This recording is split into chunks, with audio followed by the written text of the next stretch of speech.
எல்லாருக்கும் வணக்கம். இன்றைக்கி நம்ம புளியோதரை பண்ணியிருக்கேன்.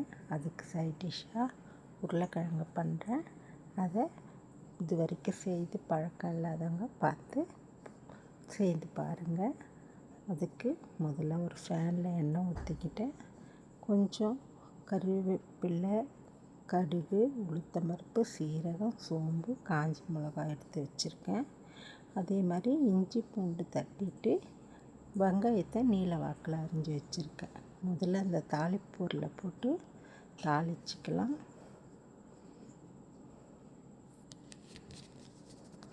நல்லா பொரிஞ்சு வெடித்த உடனே இஞ்சி பூண்டு தட்டி வச்சுருக்கதும் வெங்காயத்தையும் போட்டுக்கலாம்.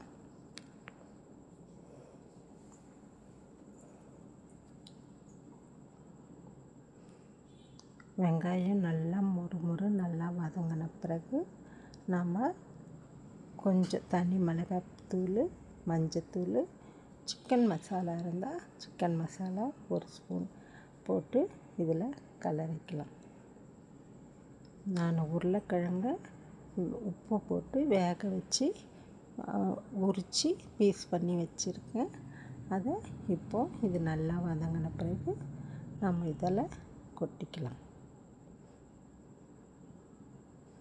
இது ஏற்கனவே மஞ்சத்தூள் உப்பு போட்டு நான் வேக வச்சுருக்கேன். இதை நல்லா வதக்கணும்னாவே போதும். இந்த காரம், இந்த டேஸ்ட்டு எல்லாம் இந்த உருளைக்கிழங்குல இறங்கி நல்லா முறுமுறுப்பு வர அளவுக்கு வதக்கி விடணும். எப்போயுமே நம்ம பொரியலுக்கு கொஞ்சம் அதிகமாக தான் எண்ணெய் விடணும். உருளைக்கிழங்கு பொரியலுக்கும் கொஞ்சம் அதிகமாக எண்ணெய் விடும்போது நல்லா முறுமுறுப்பாக வரும். கொஞ்சம் உப்பு சேர்த்துக்கலாம். நான் உருளைக்கிழங்கு வேக வைக்கும் போதே கொஞ்சம் உப்பு சேர்த்துருக்கிறதுனால இதில் ரொம்ப கம்மியாக உப்பு சேர்த்துருக்கேன். உங்களுக்கு தேவையான அளவு நீங்கள் சேர்த்துக்கோங்க.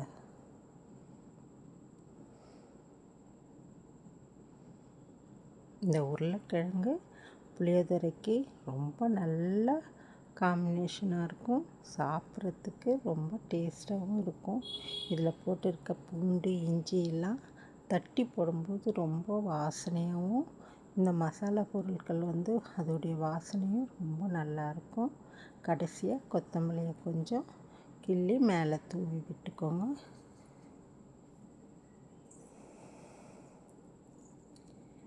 இது பார்க்கும்போதே எடுத்து அப்படியே சாப்பிடணும் போல் இருக்கும். குழந்தைங்களுடைய ஃபேவரெட்டு உருளைக்கிழங்கு பொரியல் தான். இப்போ நம்ம அதை புளியோதரையோடு வச்சு நம்ம சேவ் பண்ணிடலாம். நான் ஏற்கனவே புளியோதரை பண்ணி வச்சுட்டேன். இதில் அந்த உருளைக்கிழங்கையும் வச்சு நம்ம கொடுக்கலாம்.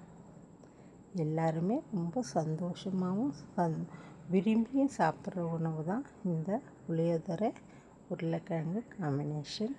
நீங்களும் வீட்டில் செய்து பார்த்து சாப்பிட்டுட்டு எனக்கு கமெண்ட் பண்ணுங்கள். உங்களுக்கு இந்த மாதிரியே புளியோதரை ரெசிப்பியும் தேவைப்பட்டால் சொல்லுங்கள், கமெண்டில் சொல்லுங்கள். நான் அதை எப்படி செய்கிறதுன்னு உங்களுக்கு சொல்கிறேன். புதுசாக செய்கிறவங்களுக்கு இது ஒரு நல்ல மெனுவாக இருக்கும்.